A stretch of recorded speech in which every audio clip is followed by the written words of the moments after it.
वीर्य को अपने भीतर रोक कर रखने के क्या क्या फायदे हैं और ब्रह्मचर्य का पालन कैसे करें और काम वासना से मुक्ति कैसे पाएं। दोस्तों, इन सभी सवालों के जवाब आपको इस कहानी के अंत में मिल जाएंगे।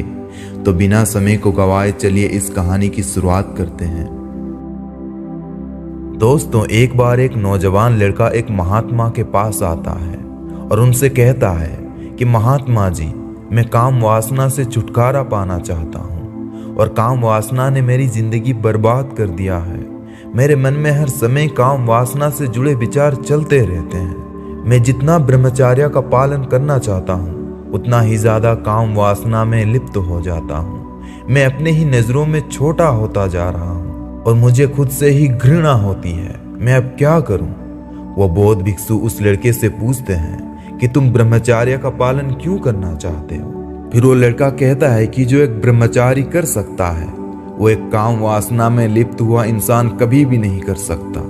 एक ब्रह्मचारी परमानंद का अनुभव कर सकता है, लेकिन एक कामुक व्यक्ति हर समय काम वासना में ही उलझा हुआ रहता है। ब्रह्मचारी शक्तिशाली और सुंदर होते हैं और उनके चेहरे पर हमेशा एक तेज होता है और उनकी तरफ कोई भी आसानी से आकर्षित हो जाता है।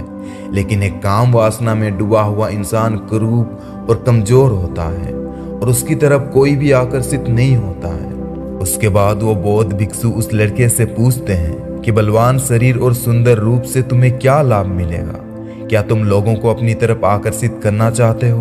वो लड़का उस बौद्ध भिक्षु से कहता है कि महात्मा, अब आपसे क्या छुपाना, मैं एक लड़की से प्रेम करता हूँ, परंतु वो लड़की मुझसे प्रेम नहीं करती है क्योंकि मैं दुबला पतला हूँ और मेरा रंग सांवला है और मैं बिल्कुल भी आकर्षित नहीं दिखता हूँ। मैं चाहता हूँ कि वो भी मुझसे प्रेम करे और इसीलिए मैं ब्रह्मचर्य का पालन करना चाहता हूँ। फिर वो बौद्ध भिक्षु उस लड़के से कहते हैं, क्या तुम खुद से प्रेम करते हो? वो लड़का उन बौद्ध भिक्षु से कहता है कि महात्मा, यदि सच बताऊं तो मैं खुद से प्रेम नहीं करता।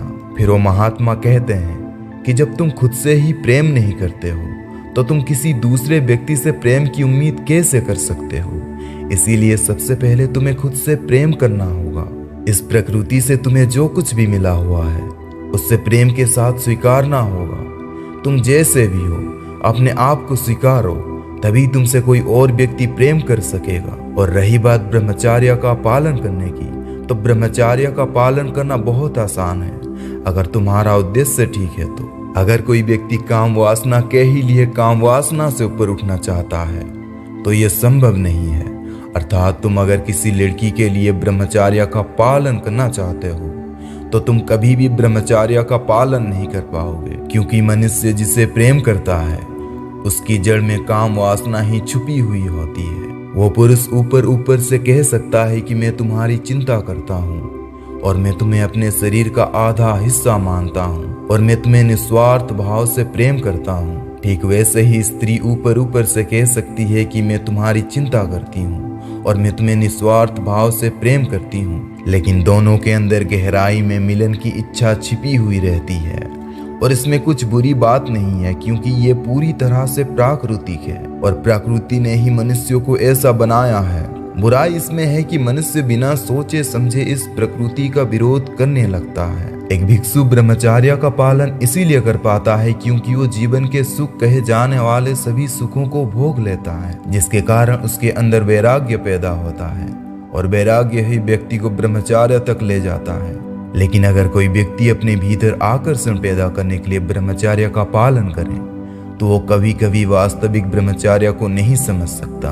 तो क्या अपने भीतर वीर्य को रोक कर रखना ब्रह्मचर्य नहीं है और क्या उसका कोई फायदा नहीं है? वो बौद्ध भिक्षु उस लड़के से कहते हैं कि वीर्य को अपने अंदर रोक कर रखने के बहुत फायदे हैं, लेकिन वो सभी फायदे तभी है जब तुम उस वीर्य की ऊर्जा को विकसित तथा ना बनने दो। जैसे कोई व्यक्ति बाहर से तो अपने वीर्य को रोक रहा है, लेकिन उसके भीतर हर समय काम वासना के विचार ही चलते रहते हैं और उसका ध्यान किसी और चीज पर लग ही नहीं पा रहा है और उसका दिमाग केवल एक ही चीज के बारे में सोच रहा है, तो यह विक्षिप्तता की शुरुआत है। लेकिन अगर कोई इंसान अपनी वीर्य की ऊर्जा का उपयोग किसी सृजनात्मक काम को करने में करे तो कुछ ऐसा किया जा सकता है जो अकथनीय है। और हाँ, ब्रह्मचर्य का अर्थ वीर्य को अपने अंदर रोक कर रखना नहीं है, बल्कि उसकी ऊर्जा को रूपांतरित करना है। दोस्तों, कुल मिलाकर बात इतनी है कि काम ऊर्जा को दबाना ब्रह्मचर्य नहीं है और काम वासना में ही लिप्त रहना सही विकल्प नहीं है। अगर आपको एक सांसारिक जीवन जीना है तो आपको काम वासना की उपयोगिता को समझना है,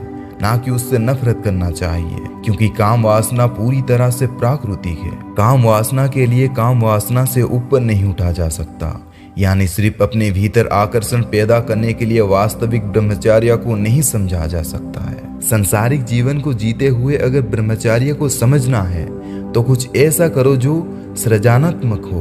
दोस्तों, क्या आप वास्तविक ब्रह्मचर्य को समझना चाहते हैं तो इस चैनल से जुड़े रहें, क्योंकि आने वाली कुछ वीडियोस ब्रह्मचर्य से रिलेटेड होंगे। अगर आपको कही गई बातें अच्छी लगी हैं तो लाइक करें, और अगर कुछ सुझाव हो तो हमें कमेंट के माध्यम से बताएं। और अगर ऐसे ही वीडियोस देखना पसंद करते हैं तो इस चैनल से जुड़े रहें। धन्यवाद।